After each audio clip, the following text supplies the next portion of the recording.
परम शांति बापूजी। बापूजी, आज हमें आप ये बताइए कि हमारा जो कारण शरीर है, जो कॉजल बॉडी है, वो चार्ज कैसे हो सकती है, पॉजिटिव पावर से या परम तत्व से? अभी एक्चुअली तो पहले ये समझना पड़ेगा कारण शरीर है क्या।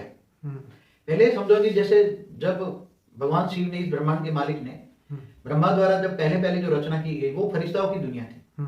और फरिश्ताओं का कारण शरीर होता था। ओके। और वो फरिश्ताओं का कारण शरीर माना परम तत्वों का था। कारण शरीर माना परम परम तत्व माना परम आकाश, परम वायु, परम अग्नि, 3 तत्वों का था। परम 3 तत्व जो थे।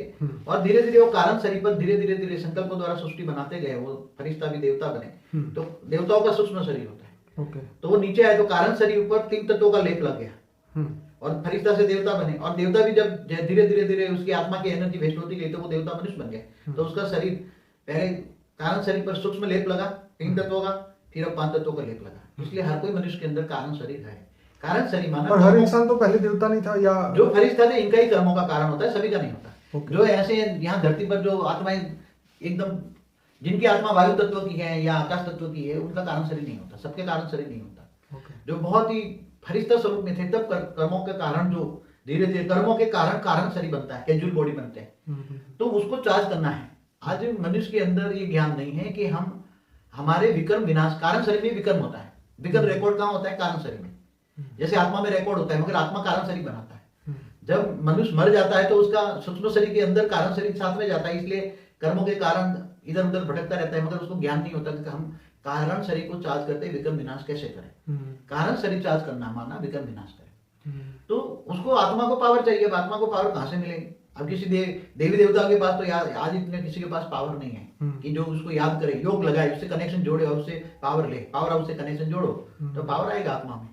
अब तुम इस ब्रह्मांड के शिव निराकार को याद करोगे या महाशिव को याद करोगे तो उनके पास पावर है, बाकी किसी के पास पावर नहीं है। इस ब्रह्मांड का शिव निराकार को तुम याद करो परम धाम में। तो जो लोग भक्ति करते हैं मंदिर में सुबह शाम आते जाते हैं, आप देख लो मरने के बाद भी क्या होता है। भूतों के अड्डे लगे पड़े घर घर में। आप दुनिया में देखो, चैनलों पे आ रहे हैं। मरने के बाद भूत बन के घर में बैठे रहते तो हैं। मतलब ये है कि योग बल से ही बेहद के परम पिता या महाशिव से अगर शक्ति लिया जाए तो ही आपका कारण शरीर जो है वो चार्ज हो सकता है। एक साधारण रीति समझो कि तुम्हारे अंदर, आत्मा के अंदर पाप का ढेर जमा हो गया। कई जन्मों के, कई बेहिसाब जन्म हो गए, बेहिसाब जन्म हो गए। अब वो आत्माओं को तुम्हें विकर्म विनाश कैसे करोगे? पाप को जलाओगे कैसे? कारण शरीर में विकर्म विनाश करना है तो आत्मा में पावर चाहिए। अब पावर किसको? योग लगाने से होगा। जिसके पास पावर होगा उसको योग लगाओ तो मिलेगा।